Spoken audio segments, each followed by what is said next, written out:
Okay, so this is question 4 of the AQA Unit 1, Understanding and Producing Non-Fiction Text. It's the question that everybody nationwide seems to struggle with very few people getting even into band 3, let alone band 4. So what I want to show you today is how to get into band 3 easily, securely, and how easy it is to get into band 4. So this is the question you're always faced with, and it's a bit of a trick question, in that the first word is compare, which is a little bit of a smokescreen. The focus of this question really is to pick out language and to explain the effects of language. The problem is people focus on compare, and all they end up doing is comparing what two articles are about, not actually looking at the language. So there's two things you need to do really at the beginning, and you will have already done it because you've answered questions 1, 2 and 3, and that is to identify the purpose of the text. And once you've done that, the rest is fairly straightforward. You don't focus on the purpose for too long, but it's quite a good idea to state what the purpose of source 3 and source 1 or 2 is straight away. So once you've identified the purpose, which is fairly straightforward, you're looking for language, and that's really all you're looking for in source 3 and one of the other sources. The only other question you might ask yourself is, why? Why has the text been written? What is the author trying to do? It's been written for a reason, and that will help you analyse the language. So if we look at the mark scheme for question 4 and look at band 3, which is where most people fail to get to, let alone band 4, all the examiner is looking for is clear and relevant evidence. Nothing more than that. So the first bullet point, clear evidence that the texts are understood in relation to language. Clear explanation of the effects of words and phrases in each text. Relevant quotations and references, and clear comparisons. Now the thing to highlight here is that the comparative element is the bottom bullet point, and it is the least important of the bullet points. You will naturally compare just by looking at two texts, and you don't have to spend your time trying to find similarities. Metaphor here, metaphor there. It's a waste of time. Just select language and explain to the examiner why that word has been chosen.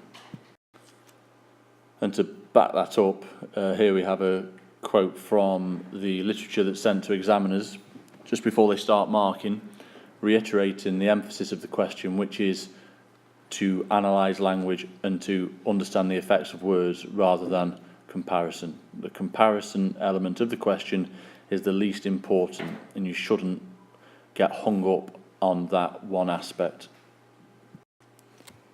So the key to this question is the selection of language.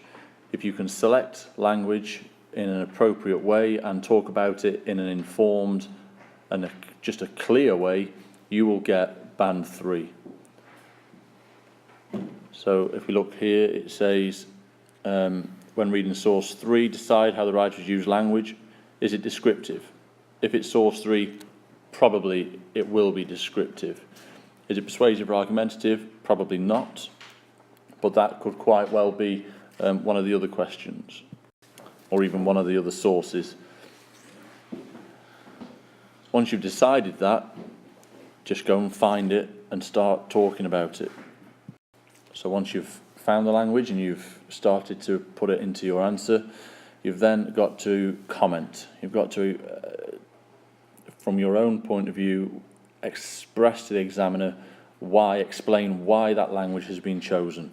Why didn't the author choose another word? Why that word? What was the purpose of that word? How does it fit into the purpose of the text? And most importantly, how does it affect you, the reader? So here we have a source from several years ago, which is called Saved.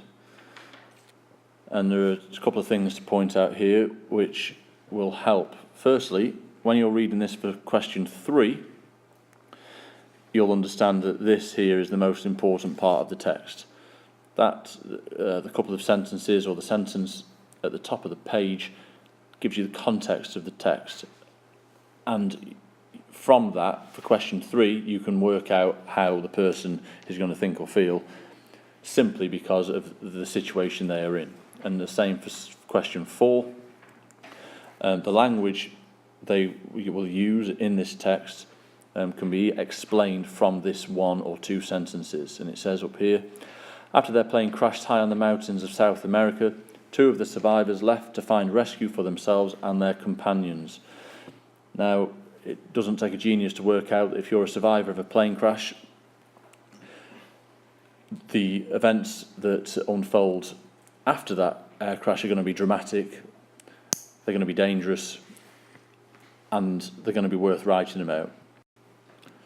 And the other thing to remember is you've just looked at this for question 3, so you've probably picked out the language that you want to talk about in question 4 anyway.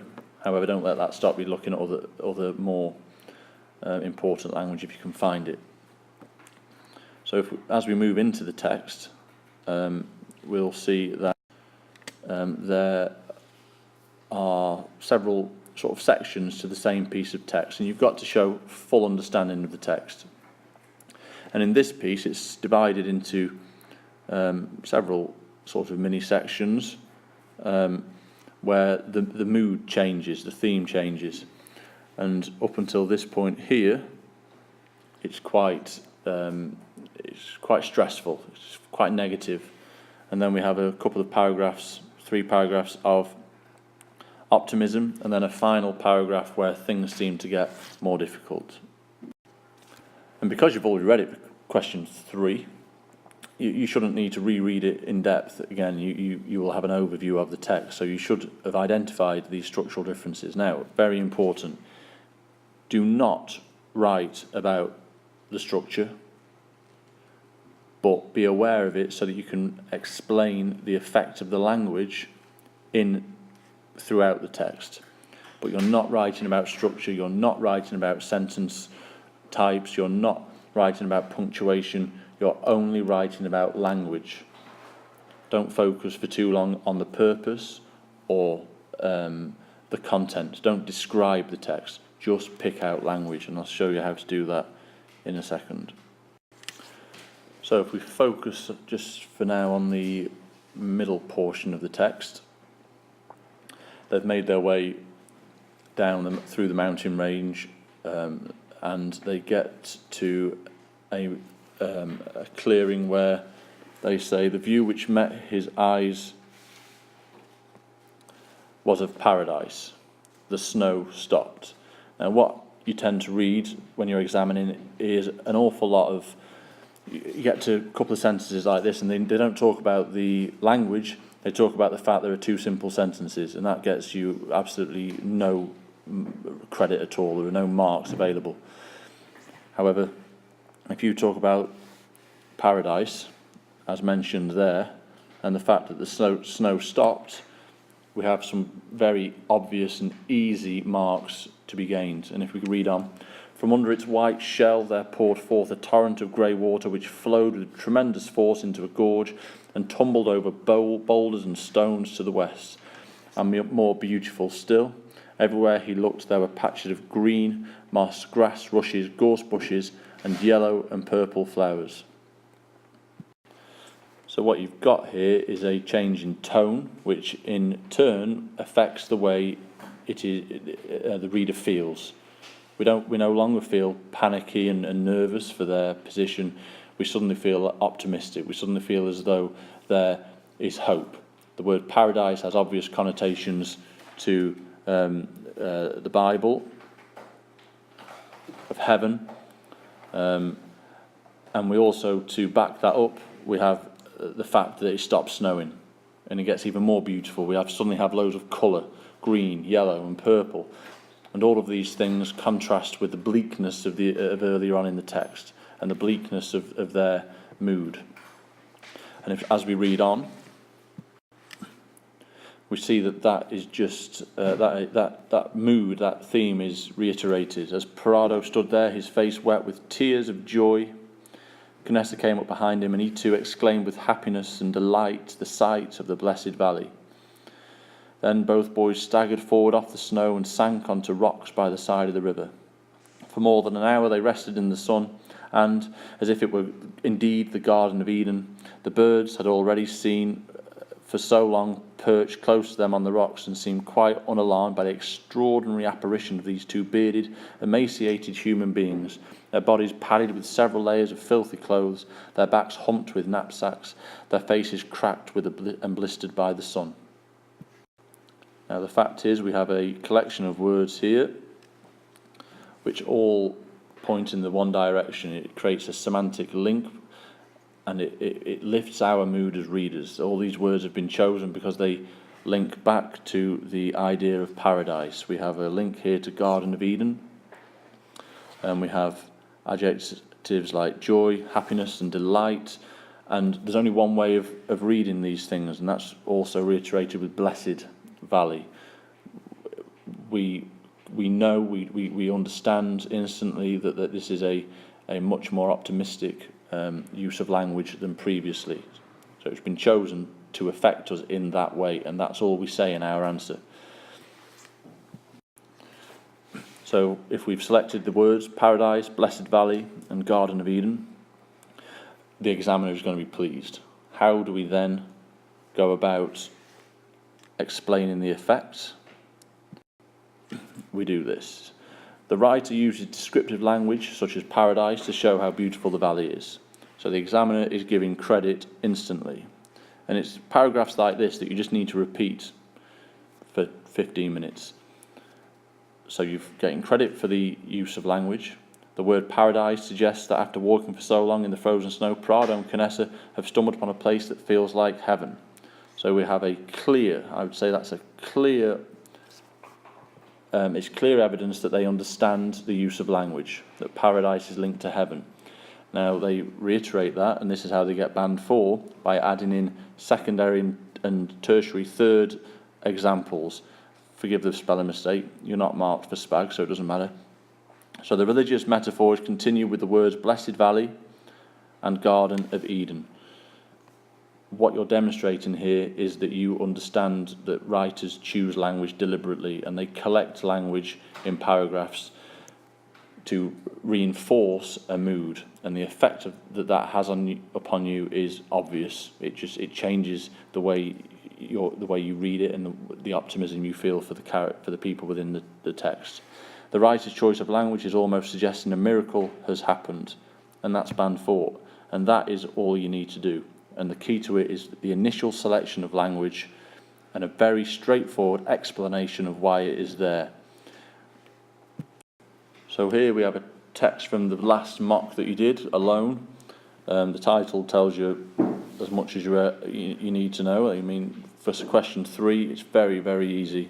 For question 4, it's just about finding the language that conveys the meaning and the feelings that the author wanted to express. And again, it says Douglas Mawson is writing in 1915 about his exploration of the Antarctic. Here, after the deaths of his companions, he is trying to reach the safety of the hut. And again, the language is very obvious. This is a man in trouble, and the language he uses to write about it, once he's out of trouble, retrospectively, is going to be dramatic. It's going to express the change in moods that he experienced. So from the first paragraph, we see I was hauling the sledge through deep snow up a fairly steep slope. So why hauling? Why not pulling? Well, obviously hauling connotes a different level of stress upon him than pulling. Hauling suggests it was difficult. Deep snow emphasises the difficulty of it. And the fact it was only a fairly steep slope and it was difficult reinforces that further. When my feet broke through into a crevasse. Fortunately, as I fell, I caught my weight. So then we have a slight change here. This connective, fortunately, it's a slightly optimistic change, and means we can read on because he hasn't died, which clearly is an important part of this process. I decided to try crossing about 50 yards further along, hoping that there it would be better, but it took an unexpected turn, catching me unawares. So unexpected, unawares. Why these two words? They're alliterative, unexpected and unawares. What's the effect of that upon you? And how does it make you feel? You know, how do you respond to this? Do you feel nervous for him? Are you keen to read on? And basically, you just do that for the whole thing. The idea being, analyse source 3, make 3 or 4 good points with loads of quotations, and do it the same for source 1 or 2. Here we have the indicative content that the examiner uses, and you'll see there's only 3 points, but there can be more. You don't have to get the ones the examiner has got. Look at this one down here, the triplets. So they've identified the language technique, exhausted, weak and chilled, helps the reader empathise with the desperate situation he was in by using words to build up discomfort. I mean, that'll get you a band 3. If you can then throw in a couple more words that show discomfort from somewhere in the text, maybe a metaphor, or some sort of exaggerated hyperbolic statement, you're going to get band 4. Look at the top one. Douglas describes falling. This time I shot through the centre of the snow in a flash. The words shot through and flash, so here's your language, show how quickly and unexpectedly the dramatic event happened. A gunshot and a flash of light are instant. So clear explanation of the effect of language because the reader relates it to something else. That's how metaphor works. We understand the nature of these words, shot and flash, because we are able to apply it to our own understanding of the world. And here we have an example from a pupil in my class. This got 14 out of 16, so not full marks, but pretty good. One thing he doesn't do at the beginning is identify the purpose, which is just a very simple way of demonstrating understanding. Just get it in there straight away. But instead he says, to begin in source 3, we see the use of the word perish, which is incredibly insightful because we know for something to perish, it must be left in a bad state or left without help for a long time. So you've got your selection of language, tick, and then you've got some explanation of why that is effective. And what he does is he applies it to what he knows from real life, which is when things perish, you're in trouble. He also says we know this because semantically we know that the same process happens when food perishes, and because of this semantic link we are able to paint a powerful emotive mental image of how slowly and painfully his comrades died, as well as perhaps how isolated and far from help the writer is. And the thing that gets in band 4 here is the fact is that he supports his initial point with further quotations, and he shows insight. Now he goes straight on here to look at source 2, which you don't have to do. You could stay on source 3 and come to source 2 for the last 6 or 7 minutes. He says, comparing this to source 2, we see a similar use of vivid imagery. Okay, now you don't have to find things that are the same, but if they're there, talk about them. But if they're not, talk about something else. The examiner isn't interested in similarities or differences, just in you analysing the text for language. He goes on and says, the metaphor, wake-up call.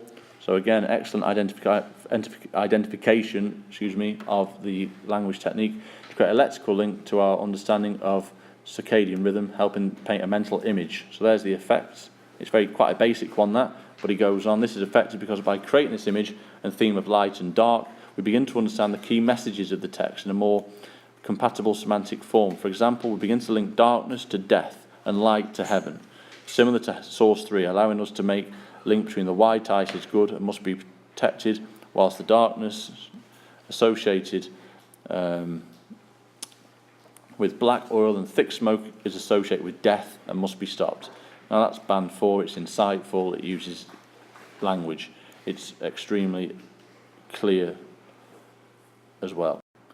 It then goes back to source 3, we can see the use of the phrase passion that burns the blood. The use of this oxymoronic phrase is very effective because though using such a negatively connotated word such as burnt to hyperbolise passion is much more meaningful and emotive than using a word such as flows and pumps. Now this is good technique because what you're doing is you're demonstrating that you understand that the author could have used another word, but clearly demonstrating that you understand why they've chosen this word instead of flows and pumps, so burned instead of that. And last couple of things, do not write about the structure of the text other than that perhaps the language changes throughout the text for particular purposes. Do not write about the punctuation used, do not write about the sentence length, but do write about these things. But don't worry if you don't know the technical name of the language used. Just identify and select a word and then use your common sense to tell the examiner why that word has been chosen. What is the author attempting to do with that word that they wouldn't be able to do with another word?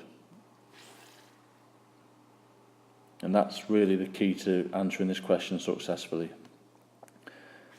A logical step-by-step approach, source 3, then one of the other sources.